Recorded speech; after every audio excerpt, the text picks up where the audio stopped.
Hi, I'm Diego, and today I'm going to do an overview of the lesson plan template and an example that I liked that was found in our Blackboard by Talok, where he talked about the towers of Hanoi.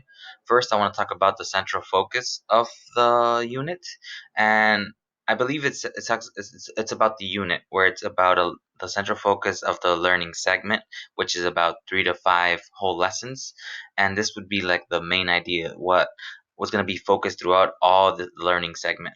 And an example would be in Talok's Towers of Hanoi was that students will be able to compare and contrast the recursive and explicit formula for the Tower of Hanoi. And it won't just be done in that single day that lesson is executed, but throughout the whole learning segment. And then I want to talk about the standards. And although Talok didn't cross out anything, because that's an option. Like, let's say you're gonna do part of the standard, you would cross out the part that it didn't. And what I like about this Talok's example was that he did hit several standards. He had 6 standards, and the one that I liked too was modern with math because it's similar to the one I'm doing right now with Mr. Stewart's.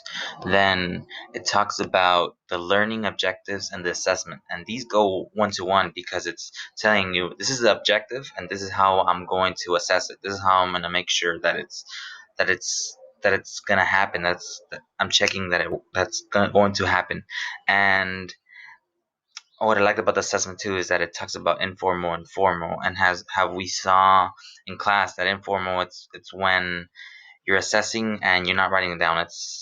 It's not explicit. It's more of implicit. And I liked how he talked about the informal and the formal. It's something that I'm gonna have to fix for mine because I just talked about the formative and summative assessment. I didn't really divide them into categories of informal and formal.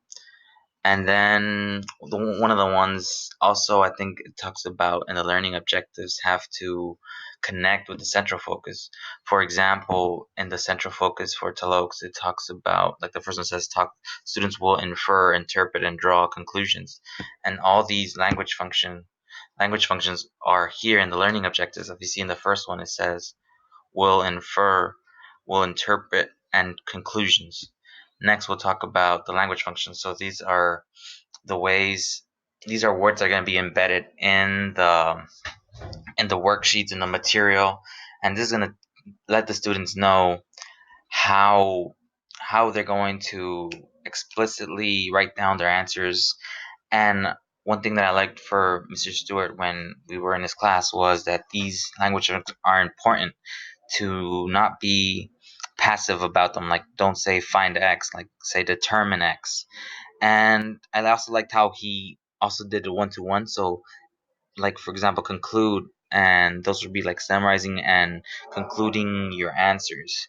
Interpret what the towers and distant towers and moves, and then F and function are all vocabulary words that the students are going to be wrestling with.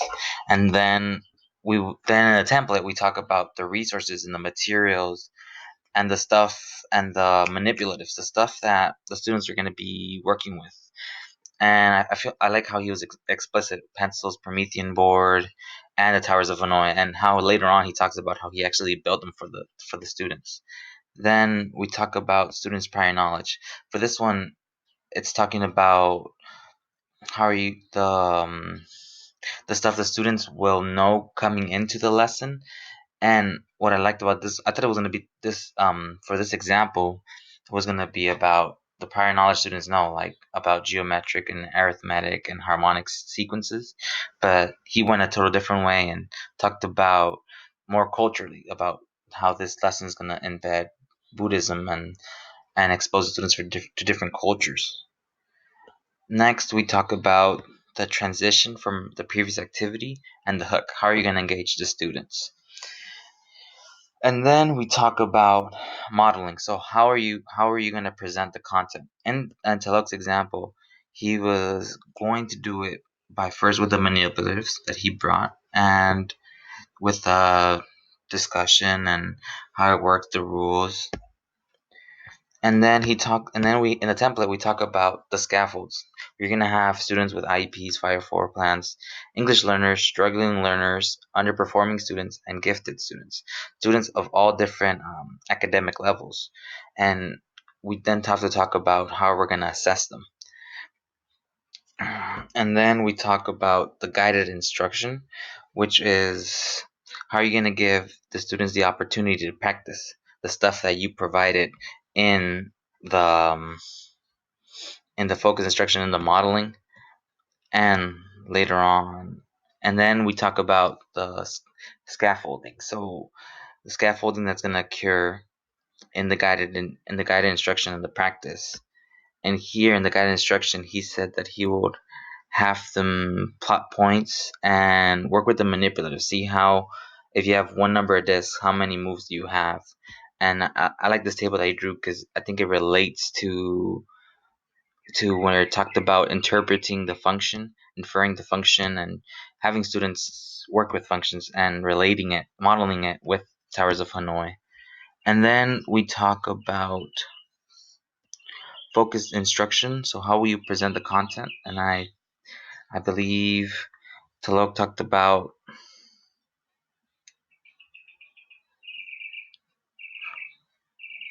by presenting through the recursive formula. So the goal is to not just give them the recursive formula, but showing them how to get there, like a way to get there, and then the differentiation that you're gonna embed with that. And then we talk about the the independent practice, where it talks about the opportunities you're going to give them to master the stuff. So I feel like this one is more like even deepening it. So before, like in Talok's example, he talked about how he's going to introduce to them to the Towers of Hanoi, but then he says that, and then plus the exit slip to even enforce it to assess their understanding. And then it talks about, and then you see that the boxes are connected for differentiating scaffolds and independent practice. So how are you going to differentiate for these students of different, with different needs and and performing at different at different levels of academic. And then it talks about the closure. So how are you going to end the lesson and and also how you transition from here to the next one. So you have to make sure that they connect. It's not all random.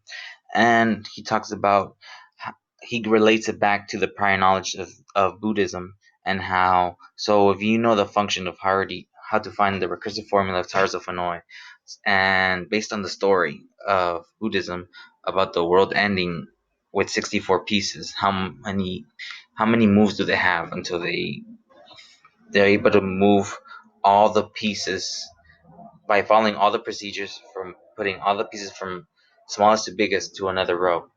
And then he talks about all the material he uses, all the manipulatives and all the worksheets, all the formative assessments and the summative assessments he's going to use with the students. Thank you.